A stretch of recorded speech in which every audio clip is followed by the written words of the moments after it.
30 years ago, I could hardly have imagined myself standing before you calling myself a student pioneer, as many have called the original AVID students. The true pioneer is the woman I admire and respect so much, Mrs. Mary Catherine Swanson. I believe Mrs. Swanson was truly ahead of her time and a true innovator as she crafted and saw to fruition an idea, an internal intuition perhaps, to give underprivileged students the tools to advance to higher education. To everyone's amazement, the program she created proved to be a success beyond all of our imaginations. It was her determination and perseverance to see this college preparatory program succeed that gave each student confidence to excel and to reach for the unattainable, to dream of more than was expected of us. I participated in AVID from 1983 to 1986. I'm eternally grateful to AVID and Mrs. Swanson for giving me tools I so much desired, yet did not know how to obtain. I was the ideal AVID student, the one you see every day in your classrooms, the one with a lot of potential, drive, and determination. However, I lacked structure, foundation, knowledge, and had many barriers to overcome to get to higher education. AVID allowed me to circumvent obstacles, whether they were financial, cultural, or economic, to achieve academically. I grew up in a large Mexican-American family. My father remarried when I was 3. My 2 older brothers and I joined our new family, which consisted of 1 younger half-brother. Soon, our family grew, and we became what I lovingly like to say, 9 is too many. My parents had limited educations. My father immigrated to the United States in the 1960s with a 6th grade education and was a laborer. My stepmother never made it past 3rd grade, and she worked as a cleaning lady.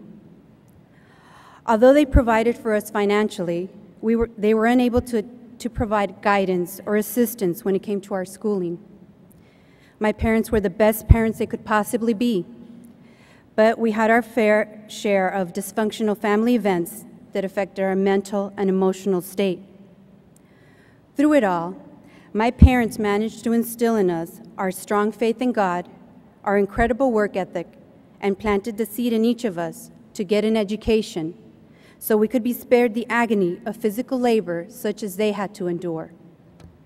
Yet, cultural customs still very strongly impeded my educational growth and continue to be a major obstacle in my life. My family expected that I should stay home and attend a local university because I was a female.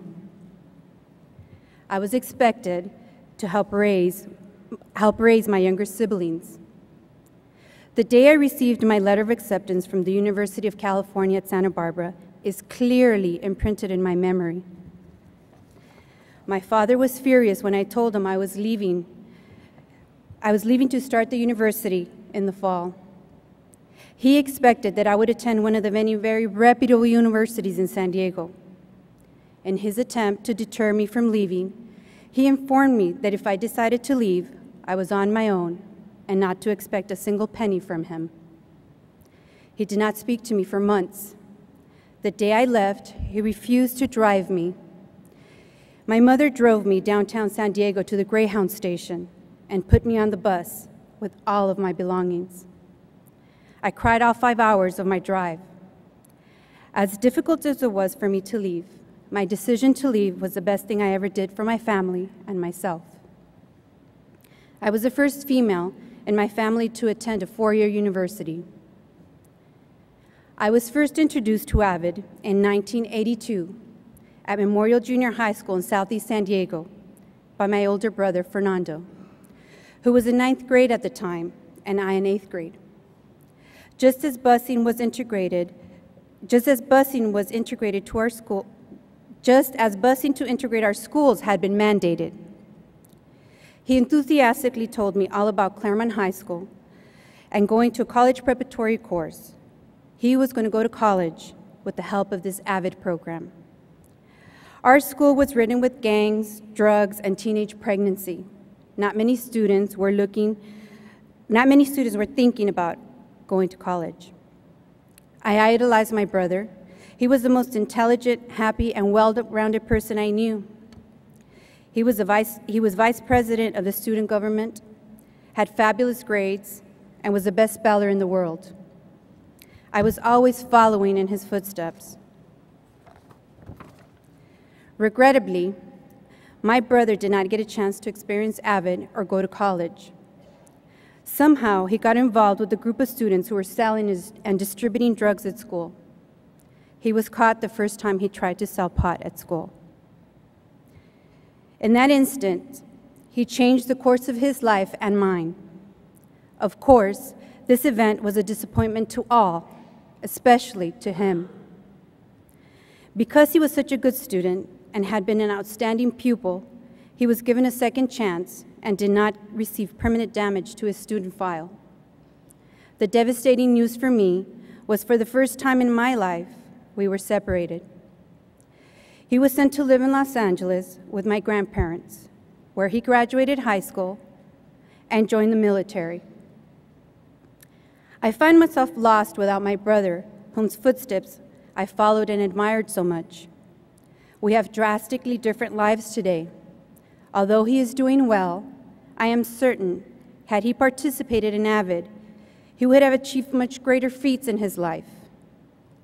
AVID, advancement via individual determination, became an obsession to me. I truly did not comprehend how or what AVID would do for me. But I made it my goal to make it to Claremont High School and AVID, the college preparatory course.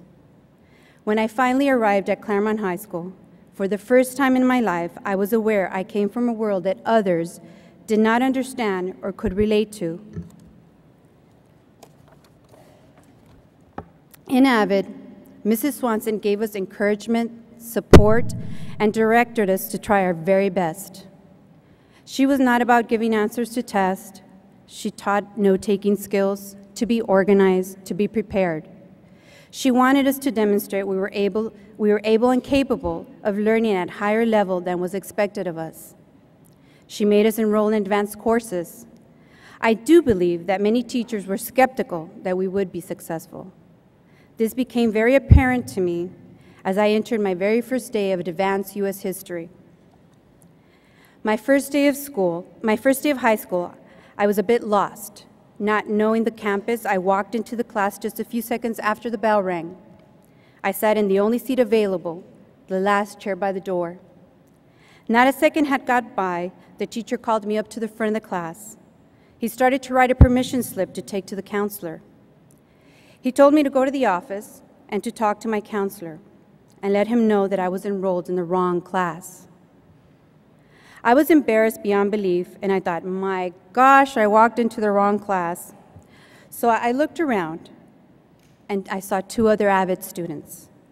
I asked if this was advanced U.S. history. He replied yes, and directed me to leave. Being the determined, not willing to take no for an answer kind of person, I politely said to him, I signed up for this class. If you don't mind, I would like to try it. And I promise you, if I do not perform to your satisfaction, I will transfer out at the end of the semester. He looked at me with sheer amazement. I'm not sure if he was taken aback by my response or my lack of subordination, and said, okay. I went back to my seat and I thought, wow, I have to prove I belong here. Of course, I was ashamed to have been signaled out. Later that day, I went to Mrs. Swanson, my AVID instructor. I told her of my incident with my advanced U.S. history teacher, and she calmly, as she always was, looked at me and said she was surprised to hear that, and followed by, you know, Rosa had him last year. Talk to her and see what he's looking for. I liked her advice because Mrs. Swanson gave you guidance, never the answers. You had to find a constructive solution to resolve your issues. I went to Rosa and I told her what had happened. She assured me that I would be judged for my very first exam. So I studied day and night for my exam. The day came.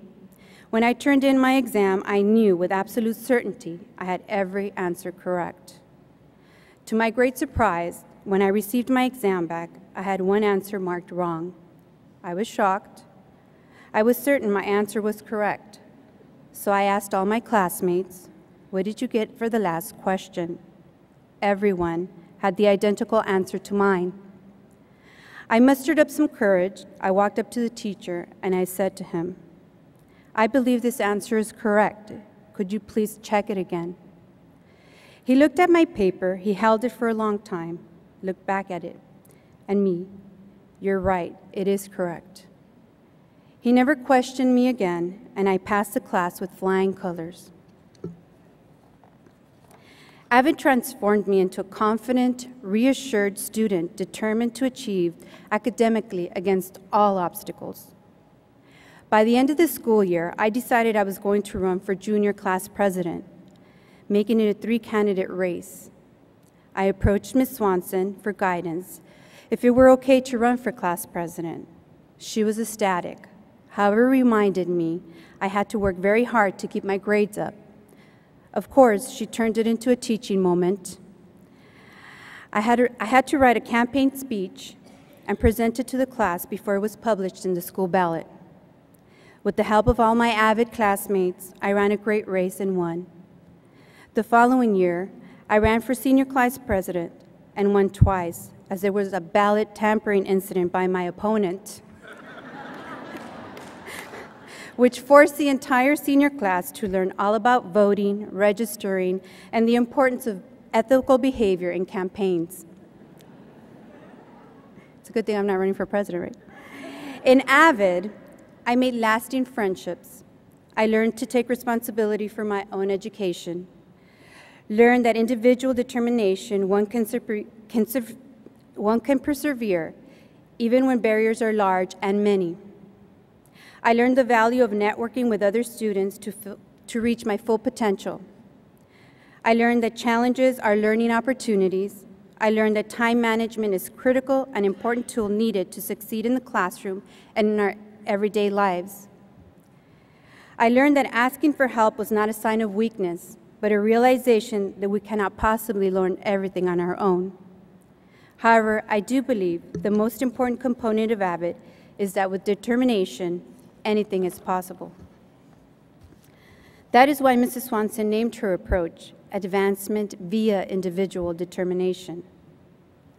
I went on to the University of California at Santa Barbara, where I struggled a bit my first year adjusting to university life and academic challenges at a very high expectation. However, with my new foundation and tools from AVID, I graduated and went on to one of the top optometry schools in the nation, Indiana University. I stand before you today as a successful optometric physician in this great state of Florida, an independent eye care provider at one of the top 10 Walmart vision centers in the nation. I am able to provide quality, affordable primary eye care to a widely diverse community. I have been able to give back to my community by providing free services to those in need, as well as provide financial contributions to many causes that improve people's lives throughout our community and other countries. I could not possibly run a successful practice without the organizational skills that I learned in AVID: time management, prioritizing goals, knowing how to be prepared for a day's work. AVID gave me skills I use each and every day in my professional life. AVID gave me tools that gave me confidence to thrive even in my most desperate moments in life. Unfortunately, life's unexpected events are unscripted and happen instantaneously. 3.5 years ago, my only son suffered a brain injury due to a viral encephalitis from influenza A. What seemed like a little cold left him with dystonic, spastic quadriparesis and severe verbal apraxia, yet through the grace of God remained 100% cognitive. We were informed that our son had minimal chance to recover and was basically going to be a vegetable the rest of his life, a diagnosis we could not fathom. During this difficult time, my faith, my husband, my family supports, and my AVID skills allowed me to function and maintain composure in order to assist my son with his mammoth journey to recovery, as well as continue to run a successful practice with the help of my extraordinary colleagues. AVID fundamentals teach you that when you need help, you seek out those willing to stand with you. I can hardly believe that 30 years have elapsed since the creation of AVID. Our lives have been enriched, fulfilled, and infused in ways unimaginable to those of us who were privileged enough to be a part of AVID at its inception. AVID is the driving force to change and innovation in education, especially to those who dare to be a part of it. Advancement via individual determination will continue to be transformative, innovative, and enhance the lives of those students and teachers alike, whom together will ultimately contribute so much more to the betterment of our nation. I am proud to say I am Dr. Yoli Bogarin, yet in my years, I was just Yoli, a student looking to improve and better my life. AVID gave me hope that someday I could. Today, I'm a happy, fulfilled, and productive member of our great nation, and I have AVID, Mrs. Mary Catherine Sonson, and all my wonderful, dedicated, and inspiring teachers throughout my educational life to thank for my success. Thank you.